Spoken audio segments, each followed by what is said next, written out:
जी बच्चों, बिस्मिल्लाहिर्रहमानिर्रहीम। Welcome to my channel. बेटा आज हम एफएससी पार्ट 2 का चैप्टर 13 का लेक्चर नंबर 10 देखेंगे। और आज का हमारा जो टॉपिक है वो है व्हीटस्टोन ब्रिज।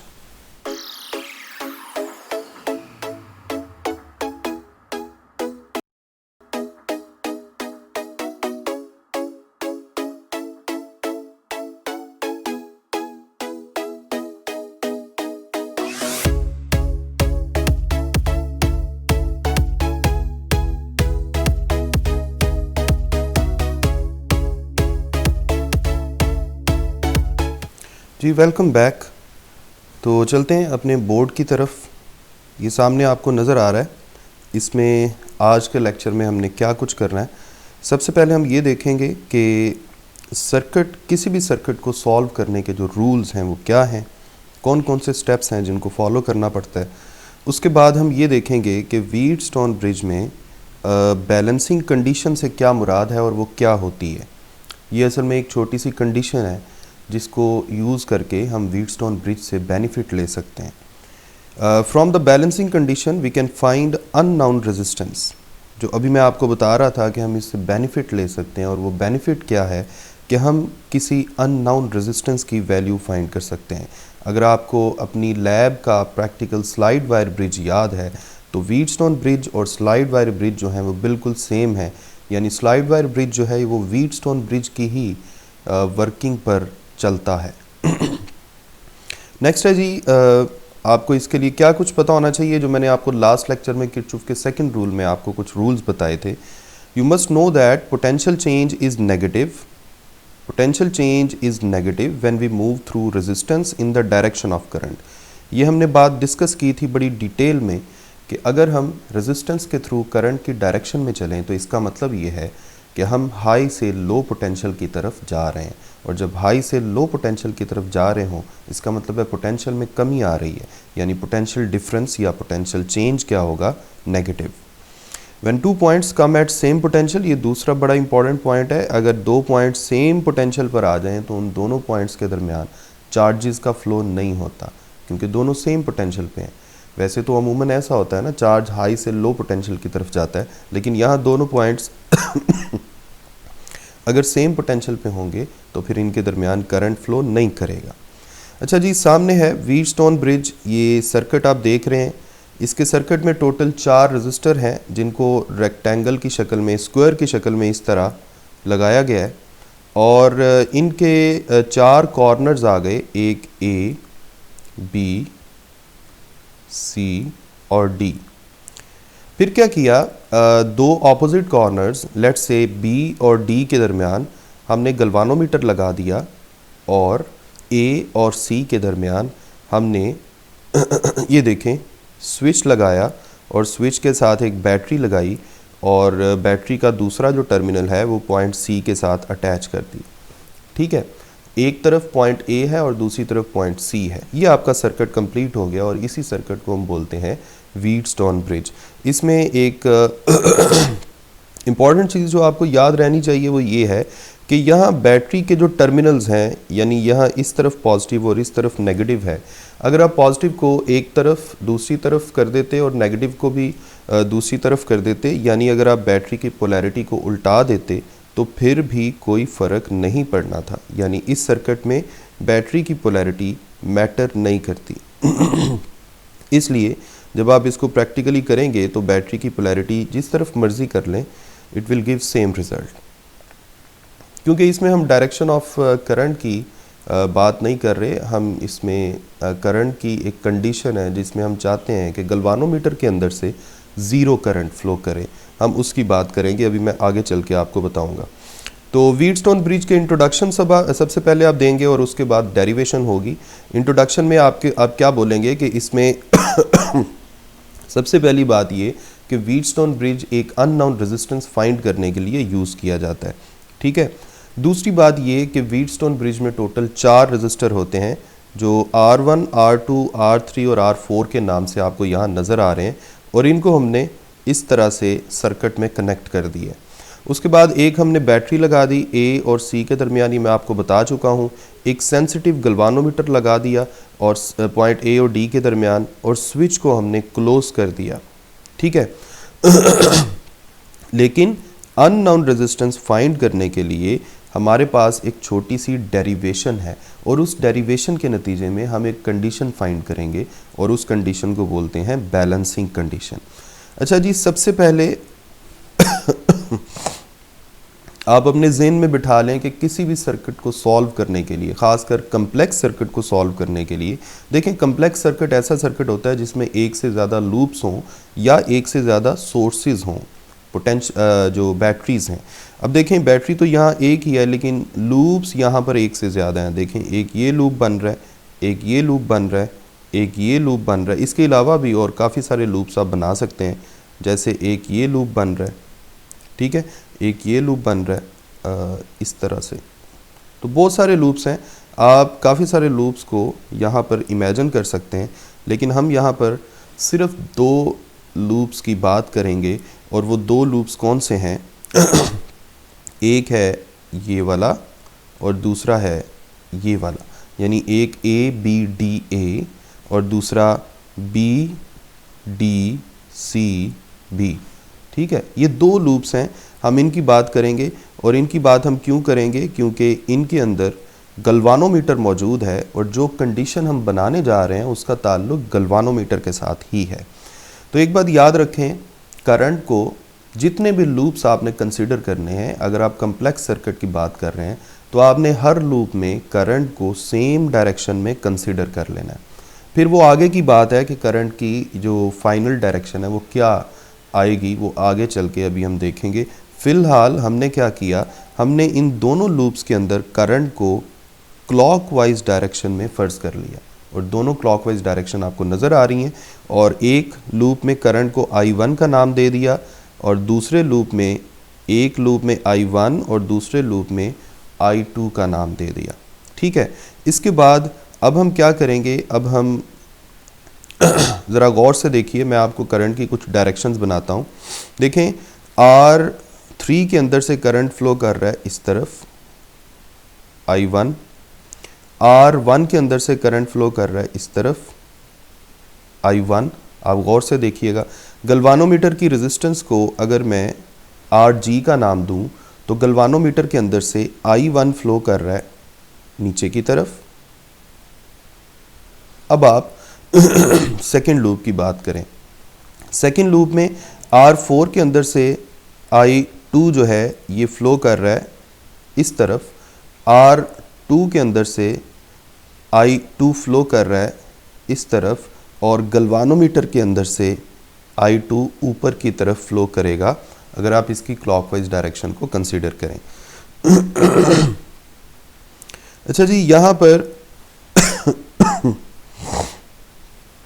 एक और बात छोटी सी आप देख लीजिए, वो ये है कि ये जो थर्ड लूप है इसके अंदर भी हम करंट की कोई डायरेक्शन फ़र्ज़ कर लेते हैं। चूँकि पहले 2 लूप्स में आपने क्लॉकवाइज कंसीडर की थी, तो मैं इसमें भी क्लॉकवाइज कंसीडर करूँगा, यानी ये फ़र्ज़ करें I3 करंट है जो आपने क्लॉकवाइज कंसीडर कर लिया, ठीक है। अब R3 देखें, R3 के अंदर से जो I3 है वो इस तरफ पास कर रहा है, और R4 के अंदर से इस डायरेक्शन में पास कर रहा है I3। तो मैंने इस लूप को इसीलिए कंसिडर किया था क्योंकि मैं चाह रहा था कि R3 और R4 के अंदर से भी जो रिजल्टेंट करंट है उसका आइडिया लगाया जा सके, इसलिए हमने I3 वाला करंट भी कंसिडर किया। अब हम आ जाते हैं डेरिवेशन की तरफ। तो देखें स्टूडेंट, सबसे पहले हम किरचॉफ का सेकंड रूल अप्लाई करेंगे, किरचॉफ का सेकंड रूल अप्लाई करेंगे इस लूप के ऊपर, A B D A. A B D A loop कौन सा है? ये वाला जिसके अंदर 3 कंपोनेंट्स हैं, R1, R3 और RG यानी गल्वानोमीटर। तो इसमें हम किरचॉफ का सेकंड रूल यूज़ करने लगे हैं। अब जानते हैं कि करंट अगर रेजिस्टर के थ्रू फ्लो करे तो पोटेंशियल चेंज क्या होता है? नेगेटिव, क्योंकि पोटेंशियल में कमी आती है। तो सबसे पहले ओहम्स लॉ के मुताबिक R4 के अंदर से ओहम्स लॉ के मुताबिक R1 के अंदर से जो पोटेंशियल चेंज होगा वो होगा माइनस I1 R1, ये सामने स्क्रीन पे आप देख रहे हैं। इसी तरह गल्वानोमीटर के अंदर से सबसे पहले तो आप ये डिसाइड करें कि रिजल्टेंट करंट कितना फ्लो कर रहा है, कौन सा फ्लो कर रहा है। तो एक बात याद रखें, जिस लूप को आपने कंसिडर करना है उस लूप के करंट को आपने ज़्यादा कंसिडर करना है। इसका मतलब है अगर हम गल्वानोमीटर के अंदर से अब करंट को के फ्लो को कंसिडर करेंगे जब हम इस लूप की बात कर रहे होंगे तो गल्वानोमीटर के अंदर से जो करंट फ्लो करेगा उसे आप बोलेंगे I1 माइनस I2। इसी तरह जब आप इस सेकेंड लूप की बात करेंगे तो गल्वानोमीटर के अंदर से जो करंट फ्लो कर रहा होगा वो आप कंसीडर करेंगे I2 माइनस I1, क्योंकि जब आप सेकेंड लूप की बात करेंगे तो उसमें I2 को बड़ा कंसीडर करेंगे और इस फर्स्ट लूप के लिए आपने I1 को बड़ा कंसीडर किया। ठीक हो गया। तो अब आप क्या कीजिए, अब आप करें जी, ये हो गया माइनस I1 R1। इसके बाद गल्वानोमीटर के अंदर से करंट फ्लो कर रहा है I1 माइनस I2, उस करंट को आपने गल्वानोमीटर की रेजिस्टेंस से मल्टीप्लाई कर दिया RG। इसी तरह R3 जो कंपोनेंट है ये वाला, इसके अंदर से करंट फ्लो कर रहा है I1 माइनस I3, क्योंकि अब आपने I1 को बड़ा कंसिडर करना है I3 के मुकाबले में।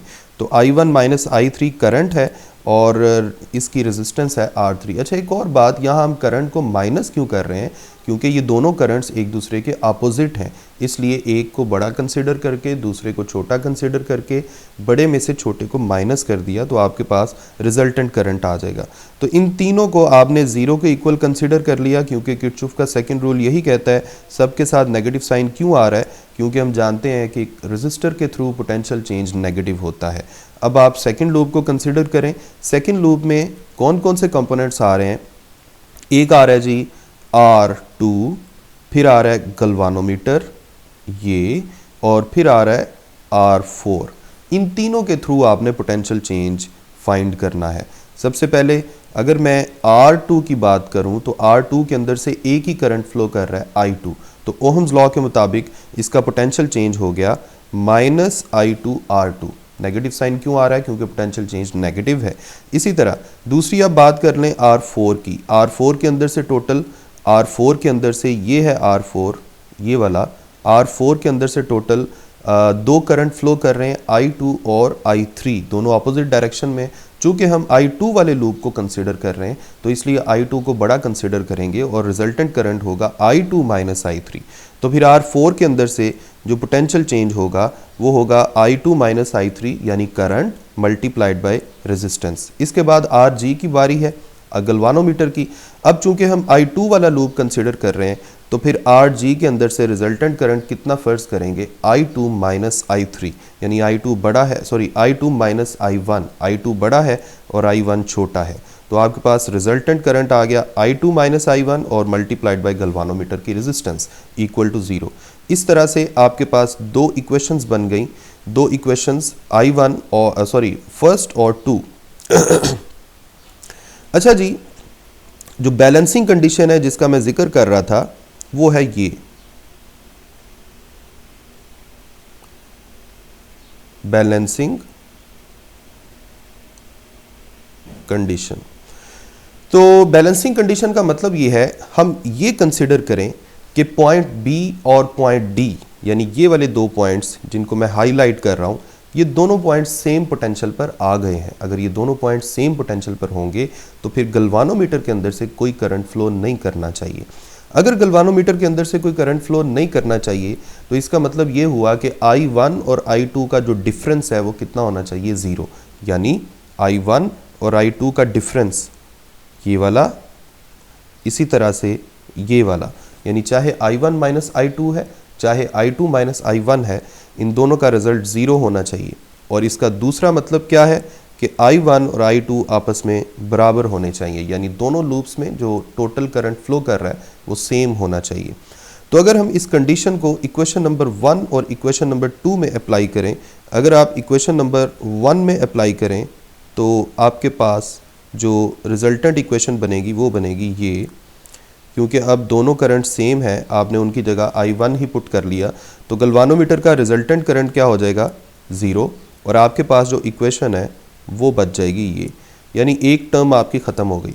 दूसरा काम आपने क्या किया, आपने इस सेकंड टर्म को उस तरफ मूव कर दिया और रिजल्टेंटली आपके पास इक्वेशन नंबर 3 आ गई। ठीक है जी। इसके बाद हम बात करते हैं जी, अब हम बात करेंगे इक्वेशन नंबर 2 की। इक्वेशन नंबर 2 में भी आपने यही वाली कंडीशन यूज़ करनी है। इक्वेशन नंबर 2 में आपने यही वाली कंडीशन यूज़ करनी है। आप गौर कीजिए, देखें I2 माइनस I1 इन दोनों की जगह क्या आ जाएगा, 0, क्योंकि I2 और I1 आपस में बराबर हैं तो दोनों का जो डिफरेंस है वो क्या हो जाएगा, 0।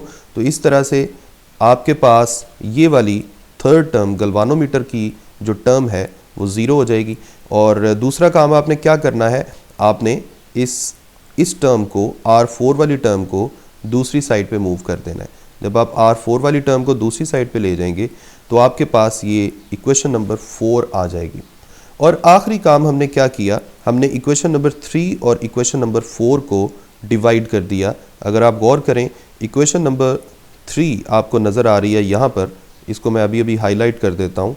ये है इक्वेशन नंबर 3 और ये है इक्वेशन नंबर 4। इन दोनों इक्वेशंस को आपने डिवाइड कर देना है। डिवाइड कैसे करते हैं, left hand side divided by left hand side, right hand side divided by right hand side. Equation number 3 की लेफ्ट हैंड साइड है माइनस I1 R1, तो आपने उसको यहाँ लिख दिया। इक्वेशन नंबर 3 की लेफ्ट हैंड साइड है माइनस I1 R1 और इक्वेशन नंबर 4 की लेफ्ट हैंड साइड है माइनस I1 R2। इसी तरह इक्वेशन नंबर 3 की, अच्छा एक और बात अपने माइंड में रखिएगा कि यहाँ पर ये वाली जो टर्म थी ना,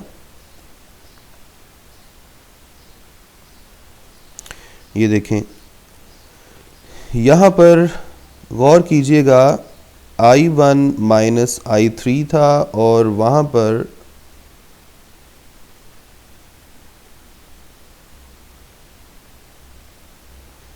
इक्वेशन नंबर 2 देखें ज़रा,